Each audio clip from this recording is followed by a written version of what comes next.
All right, so I want to look at our first type of essay that we're going to be working on today is called the long essay question, or the LEQ.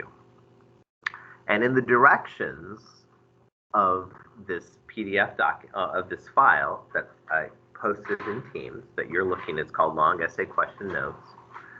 I've actually in the directions given you the question for tomorrow. Maybe one of you, let's say Cameron, can look at the directions or the instructions of that assignment I just put in and read the prompt. Take a look and tell me what you got.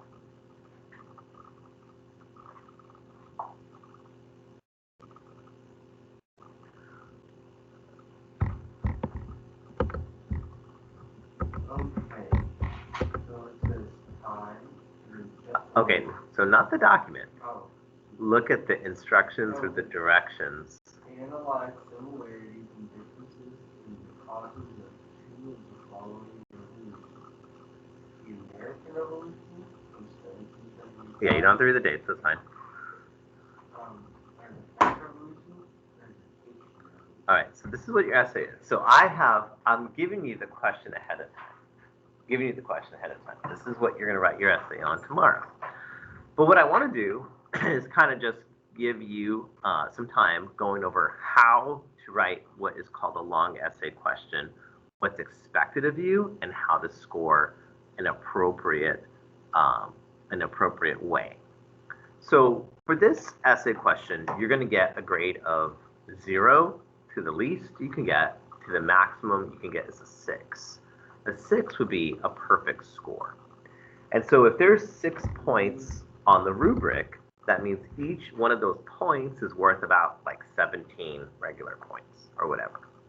So a 6, like if you get a 6 tomorrow, that's a perfect score. So probably no one's going to get a 6 because, well, not that you're not that smart, is that I believe nationally on these exams, only 2% of students get a perfect score. So it's very difficult to get a 6. Only 2% of people get it. So more than likely, you're not going to get a perfect score. And that shouldn't be like crazy. It has nothing to do with you're not smart. It has everything to do with these essays are very challenging to write. So first of all, on your handout where it says long essay question, the LEQ, let's talk about how much time you have to write this essay tomorrow. And I want you to write in that you have 40 minutes to do this essay. And it's important because that means tomorrow you don't have all the time that you want to write the essay. You have 40 minutes. And so that means that if you are at the 38-minute mark and you're thinking, I need another 15 minutes, it actually doesn't matter if you need more time because 40 is all that you get. So you have to just do what you have to do in the 40 minutes. You know, if you're in cheer, you have routines that are choreographed to a song, right? And if you get out of the choreography and the songs are off, like you can't just keep on doing your stuff after the songs finish playing. Or I mean, you could, but that'd be weird, right? And if you're playing basketball and you're losing a game and the time's out, you can't say, well, I just need 5 more minutes to finish up. You know, like we're so close. Well, time is time, right? And so in the same way, tomorrow, you need to be aware that you don't have all of class tomorrow to write your essay. You have 40 minutes tomorrow to write your essay, and then we're done. So you need to be aware of that. Now, apart from the time, let's look at step 1. And step 1 should always be to read the prompt. Step 1 you'll write down is to read the prompt. Now, in our case, the prompt is asking you tomorrow to analyze the similarities and differences in what? No, that's not what it's asking you to do. Read it again. It is not asking you to analyze similarities. Nope. You said No. You said right now it's asking you to write an essay on the similarities and differences of those revolutions. Yeah. It's not asking you to do that. Read the prompt again. Analyze the similarities and differences in the causes. In the causes, that's a very different essay. If tomorrow I write an essay saying, this is what is different about the American and the French Revolution, I could write a lot about what's different. We never beheaded any kings. We never stormed any jails. We didn't have an emperor. We didn't close churches. There's a lot I could say about what's different between the American and French revolutions, but that's not what the essay is asking you to do. What is it asking you to do? It's asking you to analyze similarities and differences in what? The causes. So I'm just saying, if you didn't read that prompt correctly, you would have written, like, let's say we didn't go over this today. Cameron, you would have written your whole 3-page, 40-minute essay on something that isn't even dealing with the question. The question is not compare and contrast two of these revolutions. The question is analyze the similarities and differences in the causes of two of the following revolutions. Those are very different things. So that's why we want to always spend time looking at the prompt. Now, as we read the prompt, the handout says what historical thinking skills will be used. It turns out in AP World History and AP US History, there's what they break down as 9 historical thinking skills. If my prompt is asking me to analyze similarities and differences in the causes of two of these revolutions, which one of those historical thinking skills am I being asked to use? There's 9 to choose from. Which one am I being asked to use? Comparison, right? Number 4, I'm comparing. I'm looking at similarities. I'm looking at differences. So yes, the thinking skill that this essay is going to be practicing with you is the thinking skill of comparing. It says below that you should always pay attention to what? The time period. Now, there are dates given on this prompt. What is the earliest date on this prompt, just by us looking at the directions? And what's the latest date? Yeah, so that's just good to know. So what's the time frame that these events take place? And I'll give you another example of how it's important to pay attention. Now that we've read the question and we know that we're not writing an essay comparing the French and American and Haitian revolutions, we're writing an essay looking at the similarities and differences in the cause of these revolutions. Let's look at what the rubric's like, because the rubric is what's going to tell me how many points to give to you. So first of all, in our rubric, what is the first thing that we have worth up to a point? Your thesis. A couple things about your thesis. It says for letter A, it needs to make an argument. It needs to make an argument. Whenever someone is making an argument, what are the 2 general responses you can have when you hear someone's argument? I agree or I disagree with it, right? A real argument, it says for letter B, someone should be able to agree or disagree with you. That's one way that you know you're actually making an argument, is someone should be able to agree or disagree with you. If you're saying something that a person cannot say, yeah, I'm with you, or I'm against that, you're not really making an argument. For example, something that high school kids do all the time when they don't know what to write, letter C, it says, don't just restate the prompt. Don't just restate the prompt. For example, don't write an essay tomorrow that says something like, there are so many similarities and differences in the causes of the American and French Revolution. That doesn't say anything. I don't care that there's so many. I just need to know, can you analyze similarities and differences in the causes of two of these? Or people write things like, since the beginning of time, man has wondered X, Y, and Z. Those are not real thesis statements. Those are, I don't know what to write, and I'm going to give you a fake answer. I'm just going to restate the question.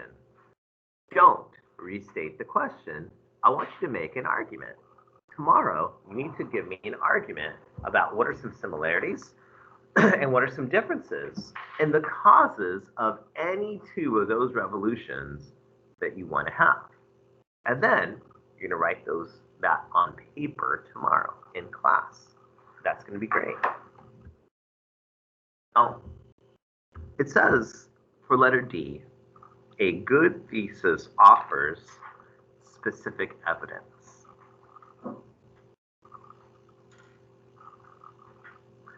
Good thesis offers specific evidence. If you were to accuse me of murder, what would be some good evidence to back up that claim? My fingerprints on the knife. What else? A witness would be good. What else? Maybe video footage. What else? Maybe a confession. What else? There's a word that begins with the letter M that's always important to establish when looking at a murder or a crime. If I have a motive, is there a reason? Do I have any alibis? You need to look at all those different things. I cannot say Licon is guilty of murder unless I have some specific evidence I'm going to bring up. And whatever thesis you have, you need to have specific evidence to back up your argument tomorrow. Now, after that, there's a box. And this is a super duper important box. And this box is called a formula for a good thesis. Now, formulas are usually for Algebra 2 and geometry, but there's a formula I need you to use for AP World. This formula, Annabelle, once you read that line where it says although, read that line, please. Although X equals A and B. Okay, now that doesn't really explain a lot, but this is how I want you to write your essay tomorrow, your thesis. And I'll explain what this means. I'm going to give you a couple of different examples. So a good thesis statement is, although X, because A and B, therefore Y. It says on the handout, in this formula, what does X represent? A counter argument. A and B represents what? And Y is your... So let's say that people accuse me of murder, and let's say that I was accused of murdering a kid named Logan. And let's say that I have been heard saying how much I don't like Logan, saying how much I don't enjoy him, saying how much I have beef against Logan. Now, let's say that that's true, and let's also say that I own a gun, or a knife, or a mallet, or a hammer, or whatever the case may be. But let's say that Logan lives in LaPorte, and when Logan was murdered, I was in Los Angeles. What's the problem with the idea that I murdered Logan? Yeah. So an example is I could say something like this. Although Mr. Licon had a motive for killing Logan, and he hated Logan, and wanted Logan to be out of his life, comma, because Mr. Licon was in Los Angeles and had no contact with anyone in LaPorte, Mr. Licon is innocent of murder. I'm showing you the counter argument. The counter argument is, well, but wait, Mr. Licon hates Logan. Like Mr. Licon said, he wishes he was gone. But I'm saying there's two reasons though. I know what you're going to say. I'm going to put it right out there. I know the counter argument. I'm going to go ahead and say, you know what? I know what you're going to say, but I have these two things that are evidence for why my thesis, Mr. LaCone is innocent, is a good argument. I'll give you another example. During spring break, what did a lot of your parents get from the government? Stimulus, right? So depending on how big your family is, your family may have gotten $1,400 a person, right? So like a family of six, like $8,000. So think about that for a second. This is like what's that? That's a lot, right? So like a family like me, something like $8,000 of stimulus. For what reason? For coronavirus. Now, let me give you a counter argument. So for this whole stimulus check, what are two responses we can have as Americans about this idea to give stimulus checks out to everyone? Oh, yay, or no, that's terrible. Yeah, good or it's bad. So I want you to give a reason why it's good. I want you to come up with a reason why is $1,400 per American a good thing? Because people are poor and they need money. Okay. Now, why are they poor? Because we don't have jobs. Okay. So I'm going to give you a counter argument. My formula is although X, because A and B, therefore Y. Now, I'm going to give you, Cameron, a counter argument, and I need you to be thinking about how are you going to deal with my counter argument. Now, Cameron, you had said we need the stimulus check because people lost their jobs and they're poor. I got like $8,000 from the government in stimulus check. Cameron, did I lose my job? Now, you said the reason we need stimulus, in fact, is everyone that you know who got a check lost their job? No. So you had said we need to blow out the budget because like we spent like trillions of dollars on this. You said we have to blow out the budget because people are suffering. They don't have jobs. But every teacher at this high school didn't lose their job. And every teacher at this high school probably got $1,400 per person in their house. So what if I said this, Cameron? What if I said, the counter argument here is, although Mr. LaCone did not lose his job because of coronavirus, what are two other reasons I should still get a check? So my formula is although X, because A and B, therefore Y. My therefore Y would be Mr. LaCone still should get a coronavirus check. Mr. LaCone still needs stimulus. The although is, although Mr. LaCone did not lose his job, what are two reasons why a person like me or a person like maybe some of your parents should get a stimulus check? There are answers to this. So this bill's for coronavirus, right? We can agree one bad thing about coronavirus is it costs people their jobs. What is another way coronavirus has impacted people? Oh, they lose family. Okay, so maybe someone died in your family. Okay, what's another reason? What's another way coronavirus has impacted you? Oh, senior citizen graduation, gas prices. Gas. Well, actually, gas actually went down during coronavirus because no one was driving and the demand went down, and so the prices went down. They're going up now, but not during the height of the problem. But people couldn't graduate. Can you imagine if you were the first person in your household to graduate and you've been looking forward to it because like your parents are new to America or whatever may have happened and you didn't get to you had a Zoom graduation? Does that feel the same? No, I mean, that's kind of a disappointment. What else didn't seem last year? Prom. Like, not that that's like the most important thing, but is that kind of like something people kind of look forward to? Okay, what else?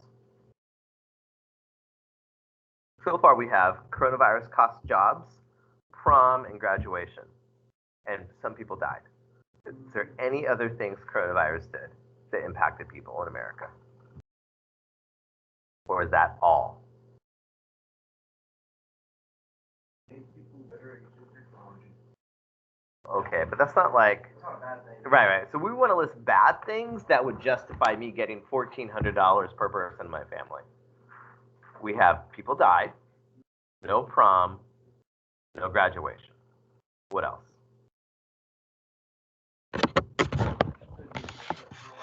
Okay. No. So yeah, I couldn't get a haircut. I don't know if that's a $1,400. Like my hair was bad. So did you see me during the I don't know if that's like worth $8,000 that I couldn't get a haircut. You couldn't see your family? Tell me about that. What do you mean? Like, you couldn't really go visit them Why? because they're like, don't go outside. Oh well, couldn't I just like meet them at the movie theater or something?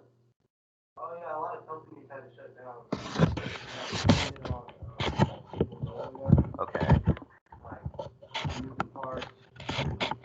So I couldn't go to Six Flags or something like that? Oh, could I go to the rodeo? For some part of the pandemic, could I go to a public park? At some point, they like shut down parks with tape around it and stuff like that.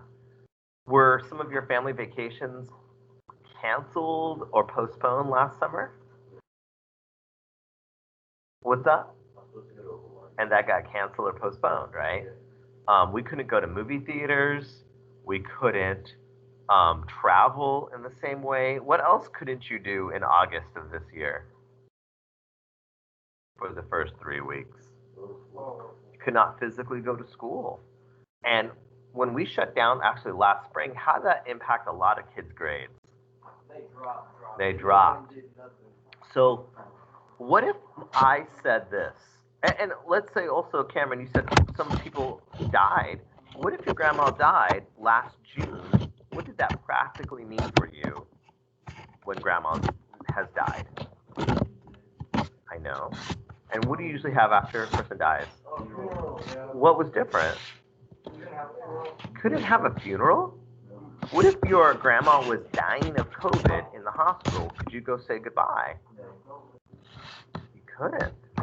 So what if my argument was, although I did not lose my job,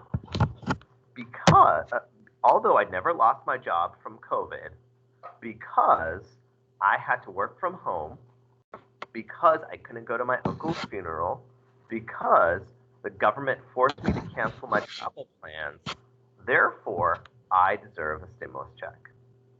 This is an example where I'm showing you the counter argument. I know that there's a counter argument that I shouldn't get a stimulus check, but I gave you 3 reasons why I should.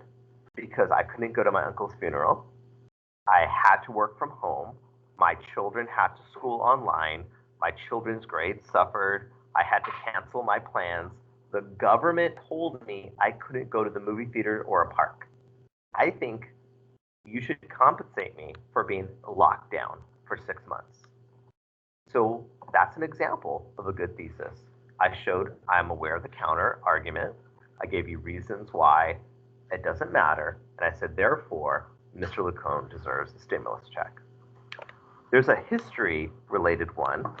Will you read that, Cameron? Where it says example prompt. No. Where it's underlined. Evaluate the extent to which the Portuguese transformed maritime trade in the Indian Ocean in the 16th century. Okay, so a couple things about this sample prompt. What group of people are we evaluating? The Portuguese. Should I talk about in this essay Christopher Columbus? No. Okay. In this essay, should I talk about 13 colonies? Why not? Should I talk about transatlantic slavery and how it changed Africa forever? Why? Indian Ocean. What if I talk about smallpox and like how America was changed? Yeah, Indian Ocean. So stick on topic. And plus, what century should I stick on? 16th century. So the question is asking, to what extent did the Portuguese transform trade? Now, even if you don't know anything about world history, there's 2 possible ways two extremes that you could say Portugal transformed trade. What is one possibility about Portugal transforming trade? Because it says, to what extent did Portugal transform trade? What's one possibility? Yeah, so they made it better, or you could say it made it, but it's not asking you, was it good or bad? It says, to what extent? Like, in other words, you could say on one end, they radically changed trade forever. That's a huge extent. And what's the opposite of that? They didn't change it at all, right? So this sample question is asking you, to what extent did the Portuguese transform maritime trade? And so look at the example. The example starts off with a counter argument. It says this: although the arrival of the Portuguese was a very important change in Indian Ocean trade in the 16th century, they're saying, I know some people are going to argue that this was an important trade. I'm just going to put that out there. I know that. Although the arrival of the Portuguese was a very important change in Indian Ocean trade in the 16th century, because the Portuguese never extended their control beyond a few ports and had to compete with Indian merchants and regional states like the Ottoman Empire, it did not completely transform trade. Their argument is the Portuguese did not completely transform trade. They know it's a big deal. They're putting it out there. They're saying, although it was an important change, they have two reasons why it didn't completely transform it. They're saying the Portuguese never had more than a few dots on a map. They're saying the Portuguese still had to deal with the Ottoman Empire. So this is an example of a good thesis statement. It has a counter argument, it has two pieces of evidence, and then it has your argument at the end. Tomorrow, when you write your thesis, you should think about what is a counter argument, what are two pieces of evidence to support what you're trying to say, and what is your argument. This is a good thesis statement. Although X, because A and B, therefore Y. Although Mr. Lacombe never lost his job due to coronavirus, because he suffered lockdowns, because his kids had to go online, because he had to cancel his summer plans, because he couldn't go to his uncle's funeral, therefore he deserves a stimulus check. That's a thesis that you should think about writing. Number 2 on your handout, what's the second thing after you write a thesis you should worry about? Contextualization. You can get 1 point for context. So we had 1 point for a thesis, 1 point for context. For contextualization, letter A, you need to put the argument in a larger historical context. We'll write down, we need to put it in a larger historical context. I'll give you an example. Let's talk about something unrelated. Let's talk about Martin Luther King Jr. and Rosa Parks. They were part of what movement in the 1960s? Agreed. Now, let me get back to my example just a moment. Let's do 2 more and then I'll go back to my example. It says for letter B, we need to offer 1 paragraph that sets the stage.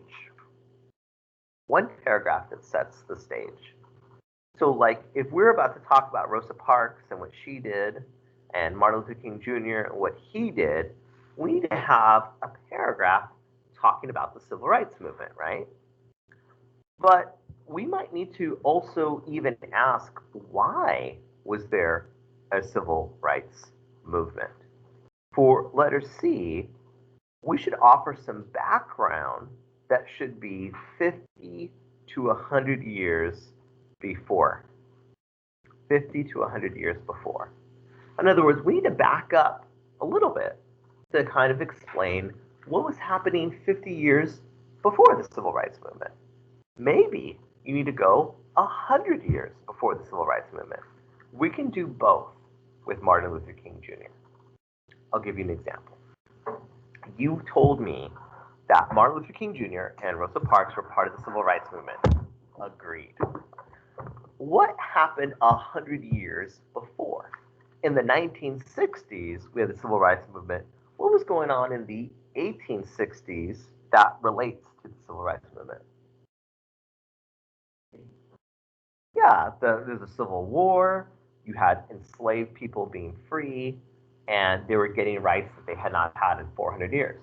So that's slavery is part of that background. But what about 50 years before Martin Luther King Jr.? Let's say MLK's in the 1960s. What's going on in America in the 1910s, the 1920s, the 1930s, the 1940s and 50s that deals with black people?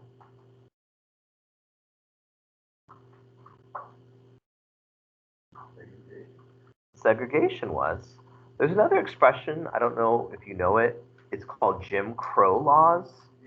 Jim Crow laws were these laws that said black water fountain, white water fountain, black school, white school, black seating on a bus, white seating on a bus.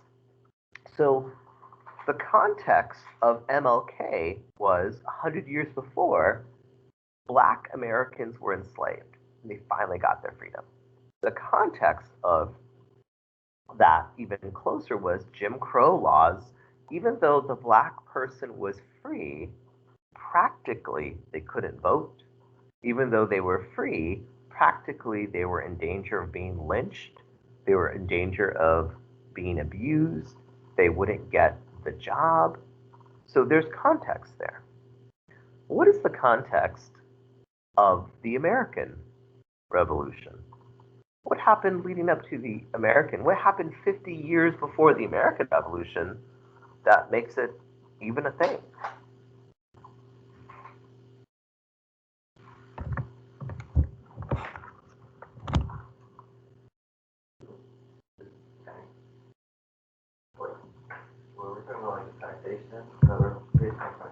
All right. It has to do with taxes. Tell me about taxes. Don't use the war. World War II? Vietnam? There's a war.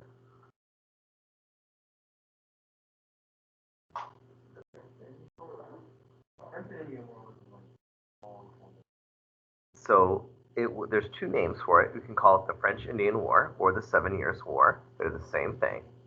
So it turns out the British fought the French Indian War. And even though the British won, what did they have to do to get that W, to get that win? Okay, yes. But there's something they had to do that would later make them raise taxes on us. What did they have to do?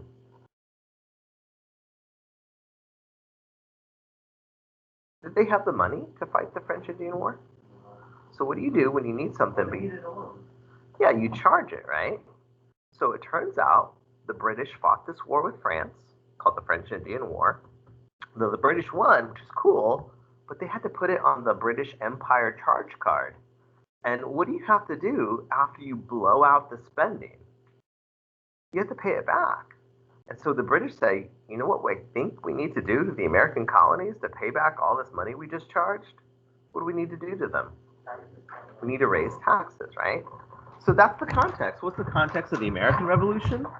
The French Revolution. What's the context of the French Revolution?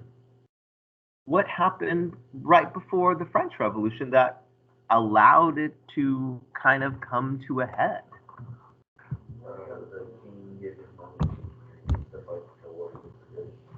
Yeah. So part of the context of the French Revolution is they gave us money for the American Revolution. They didn't have that money. They gave us millions of dollars they didn't have. And then they said, gosh, we kind of blew out the budget. I think we need to raise taxes. What's the context of the Haitian Revolution? We've identified the context of the American. We've identified the context of the French. What about the Haitian Revolution?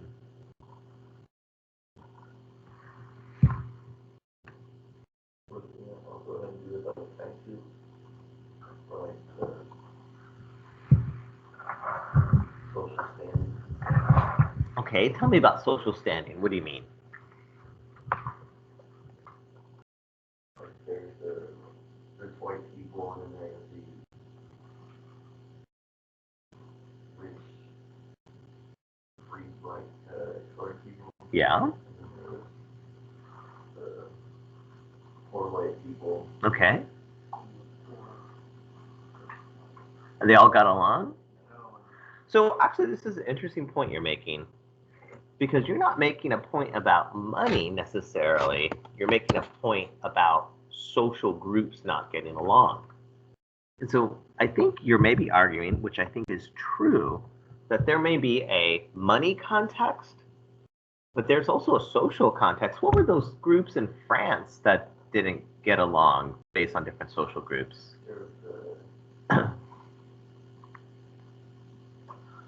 There are three of them, and they're really easy to remember. Were they estates? Yeah, they had the first estate, the second estate, and the third estate. And guess what? Did they get along?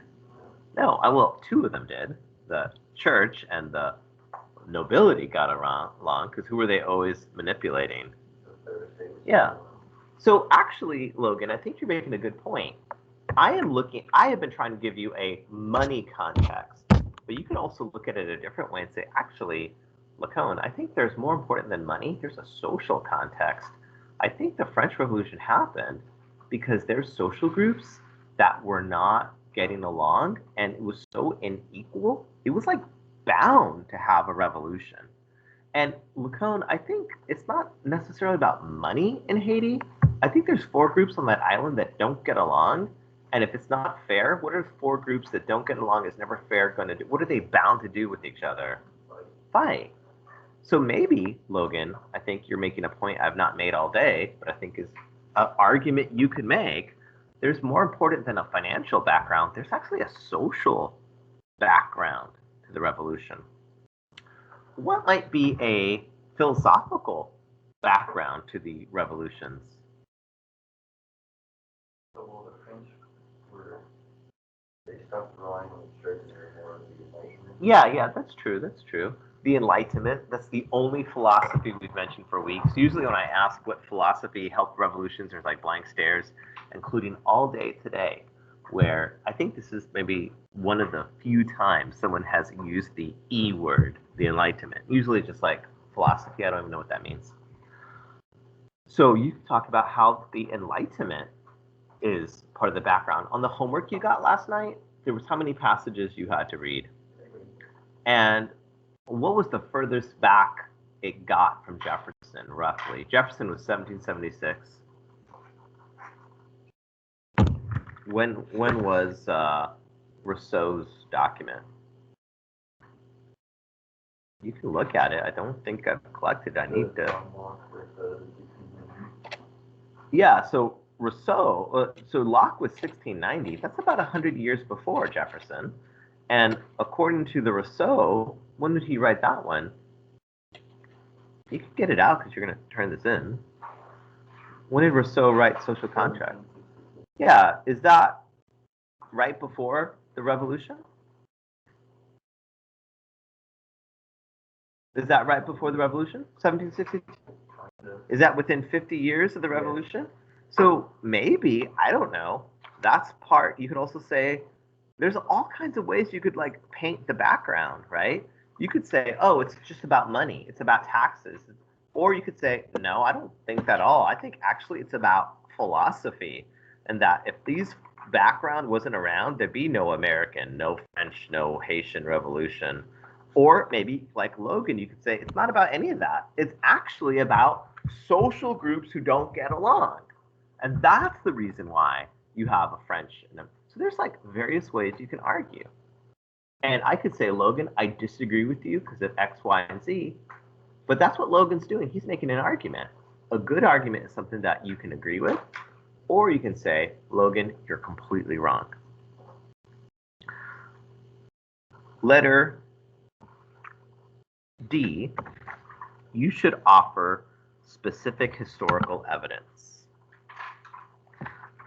And we did. For example, when I'm talking about my example of Martin Luther King Jr., we gave the example of the context of segregation, We gave the example of Jim Crow laws.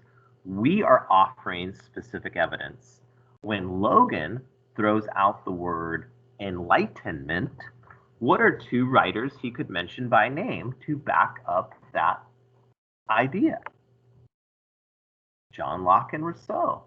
He can also not just throw out a name, but he could tell me John Locke gave us what super important idea of something that we supposedly all have from the moment we came onto this earth. We have inalienable rights. And what could you tell me about Rousseau? He gave us the idea of a what between you and the government? Social contract. So it's not enough. Like if you say, oh, the background of the revolution was the Enlightenment, period. You didn't tell me anything. If you tell me, oh, the background of the revolution is the Enlightenment, people like Locke and Rousseau, period. Guess what? You still haven't done. You haven't told me anything. You need to actually be specific and explain. It says for letter F or letter E, you need to demonstrate how it's relevant to your argument. Demonstrate how it's relevant to your argument. If you mention the Enlightenment, you know what I need you to do? Explain how the Enlightenment comes up and deals with your argument. If you cannot just name drop something. You can't say, oh, these revolutions, they all have in common John Locke. Okay, well, what do you mean? You have to connect the dots for me. Demonstrate how it's relevant to your argument. Letter F, use academic vocabulary.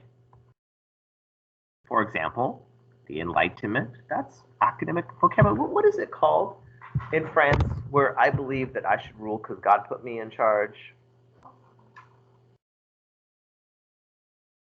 And since I got put in charge by God, he's the only one I'm really accountable to. That's the opposite of Rousseau. What's that called?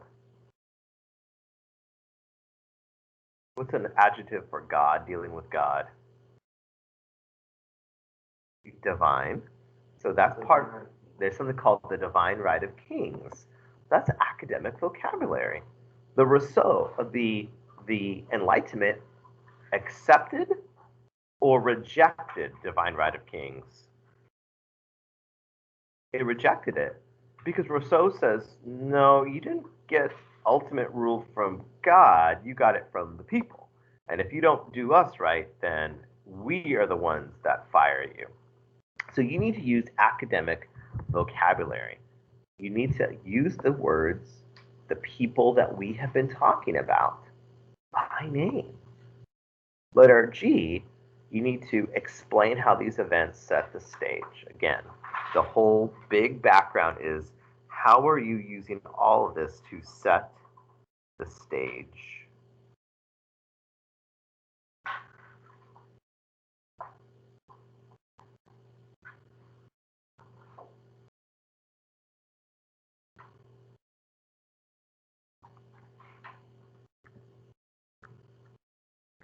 Okay, so you got 1 point for a thesis, 1 point for showing context. We gave a lot of examples how you could do that. Number 3, you can get up to how many points for using evidence? You can get up 0 to 2 points.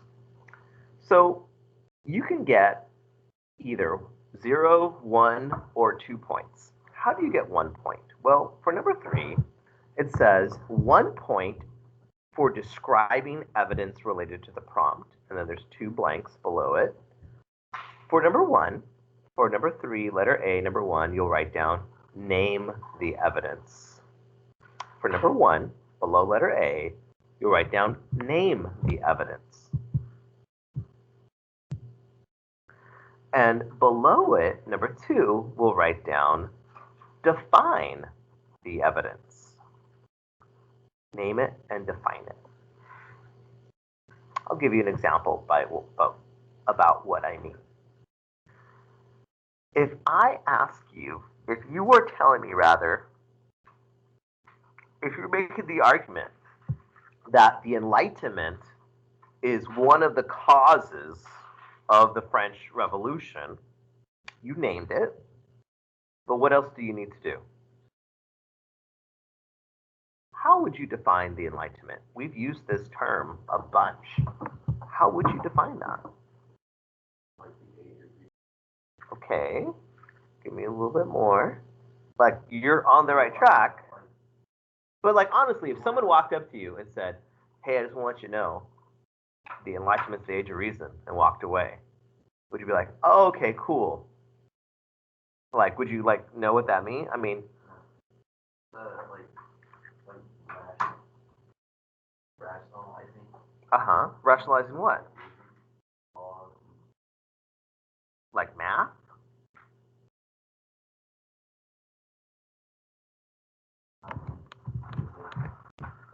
Well, kind of, but there is a related idea called the scientific revolution.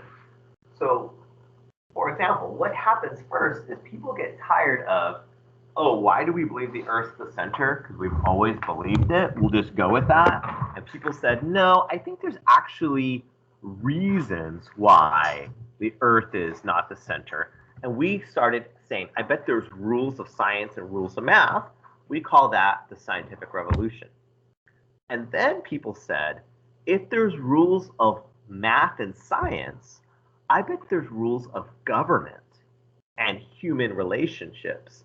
And just like I could study physics to figure out the rules of physics, I bet if we think about it, we can figure out the rules of government that are based not on God put me in charge, but things like a social contract.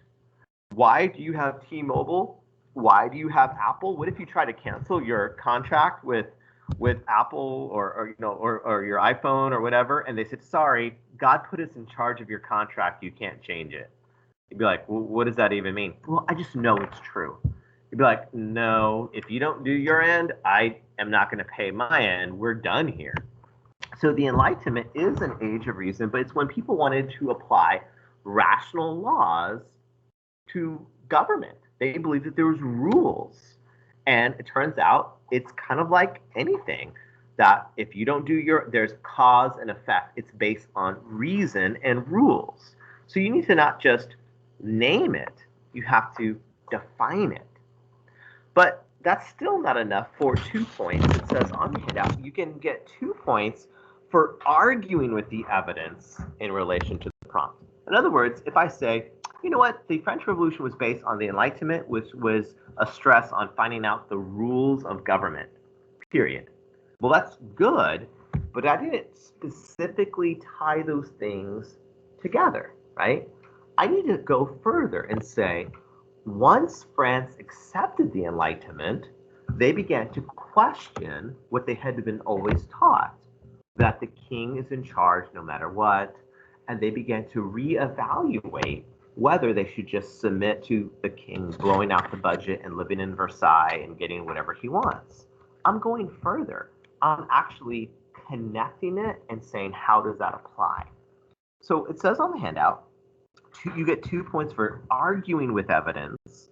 You use the evidence to make a specific argument. You're using your evidence to make a specific argument. And number 2,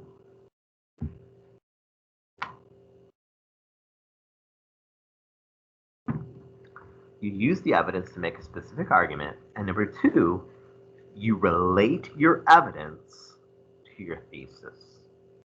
Everything is pointing back to your thesis. If I'm charged for murder, I don't want my lawyer just telling you about how I'm a good guy and how I recycle and I'm in Cub Scouts. Like, does that make me, not where the murder happened? Does that make me not have fingerprints on the thing? I need you to relate whatever you're bringing specifically to your thesis. You need to, everything you're saying is backing up your argument. Number 4, you can get 0 to 2 points for analysis and reasoning. Now, you get 1 point for using the historical reasoning skill that you were asked to show. I mentioned to you that in AP World, there's 9 historical thinking skills. In this particular essay, what historical thinking skill did we already identify we're going to be using? There's 9 skills on the chart. You can just look up at the chart. Which one of those 9 skills will we be using in this essay? Comparison. So number 1, it says you can get a point if you use the historical reason skill that they've asked you. Did you show comparison? Did you write an essay where, because like if you just say, this is the American Revolution, 3 paragraphs, and 3 paragraphs, this is a French, but you never compare them, then you didn't do what you're told. If you said, write an essay about Miss Manning and Mr. Lacone, Miss Manning is organized, she's on time, she gives feedback, she is so kind, and then you say Mr. Lacone is disorganized, he's a jerk, he's not on time, he's not encouraging or kind. You told about Lacone and Manning, but you didn't really like clearly compare them. You know, something like, unlike Mr. Lacone, you know, Miss Man, you know, you have to like actually make a clear comparison. Finally, letter B, complexity. So you can get a second point for what's called complexity, which basically means that your essay is like super duper amazing. But let me tell you, that's really hard. In fact, where it says complexity, I want you to write down only 2% of students get this. Because people take the AP test every year, and we can look at how kids do, and it turns out this extra point for complexity, only 2% of kids ever get it. Which means, again, probably 98% of you will not get 100 on this essay, because you have to go above, and beyond. If you were to get that extra point for having a well-written complex essay, what should you show? Well, the last thing is you should deal with a counter argument. Once you show that you know the counter argument, that shows a great deal of complexity. What is a better thesis for me to say, I deserve a stimulus check because I didn't get to go to my grandma's funeral, period. Or, although Mr. Lacone did not lose his job because Lacone suffered from coronavirus restrictions and lockdowns, he was not able to have freedom to travel, freedom for his children to go to school, freedom to attend funerals. He had to change his vacation plans and cancel blah, blah, blah.